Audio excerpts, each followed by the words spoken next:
Do you want to confidently book a table at a restaurant? Let's learn how. That sounds great. How do I do it? Well, first you need to call the restaurant and ask to book a table. Okay, got it. What do I say when they answer? You can say, "I'd like to make a reservation, please." That's easy. What's next? They'll ask you for the date, time, and number of people. So, you can say for Friday at 7 p.m.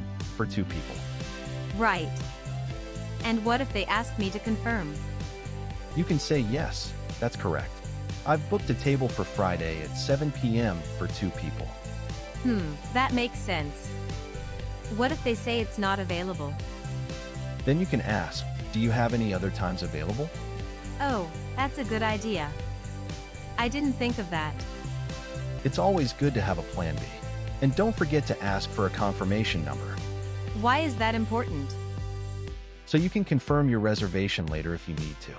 Wow, I learned a lot. Thanks, Sam. You're welcome, Anna. Now, go practice making a reservation and don't forget to review the key phrases we learned today. Thanks for watching, and we'll see you in the next video.